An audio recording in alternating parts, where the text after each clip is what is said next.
রংপুরে মুক্তিযোদ্ধা দম্পতি হত্যার ঘটনায় একজনকে গ্রেফতার করেছে পুলিশ। আসামির দেওয়া তথ্য অনুযায়ী অস্ত্র উদ্ধারে মাঠে নেমেছে পুলিশ। এই বিষয়ে বিস্তারিত জানাতে তারাগঞ্জ থেকে সরাসরি যুক্ত হচ্ছেন সহকর্মী রেদওয়ান হিমেল। হিমেল,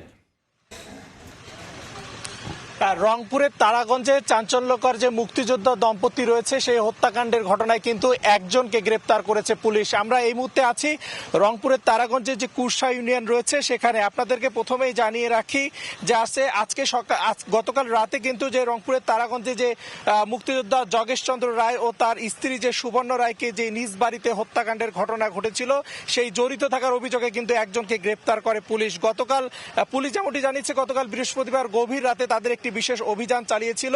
উপজেলার যে আলমপুর ইউনিয়ন রয়েছে শেরমস্ত বালাপার এলাকা থেকে গ্রেপ্তার করা হয়। ব্যক্তিটির নাম ছিল কিন্তু মোরসালিন, 22 বছর বয়স। তাকে কিন্তু এই ঘটনায় গ্রেপ্তার করে।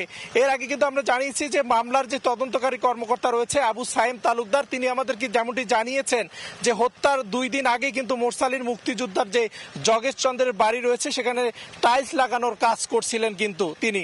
পরে কিন্তু শুক্রবার আজকে সকাল 11টায় মোরসালিনকে যে পুলিশ যোগেশচন্দ্রের বাড়ির পাশে হত্যাকাণ্ডে ব্যবহৃত অস্ত্র উদ্ধারে কিন্তু এই পুকুর পাড়ে আসে। সেই পুকুর পাড়ে এসে কিন্তু ঘণ্টাব্যাপী কিন্তু অস্ত্র উদ্ধারের পুলিশ চেষ্টা চালায়। এরপরে আমরা দেখেছি ঘটনাস্থলে এসে বাড়ির আশেপাশে কিন্তু উৎসুক জনতারা রয়েছে, তারা ভিড় করে। এরপরে এসে কিন্তু যে হাতল রয়েছে, যেই দা দিয়ে কোপানো হয় সেই হাতলটা কিন্তু উদ্ধার করা হয়। সবকিছু পরিস্থিতি এখন পর্যন্ত আসলে পুলিশ আমাদেরকে কিন্তু জানাতে পারেনি এবং ঘটনার তদন্তকারী যাকে গ্রেপ্তার করা হয়েছে তাকে জিজ্ঞাসা মাধ্যমে কিন্তু এই ঘটনার সঠিক কারণ এবং অনুসন্ধান জানাবে বলে আমাদেরকে এমনটি জানিয়েছে পুলিশ। তো এই ছিল আমার কাছে থাকা রংপুরের তারাগঞ্জে যে কুরসা ইউনিয়নে দম্পতি যাকে হত্যা করা হয়েছিল তার সর্বশেষ তথ্য। রংপুর থেকে যুক্ত হয়েছিলেন সহকর্মী রেদওয়ান হিমেল।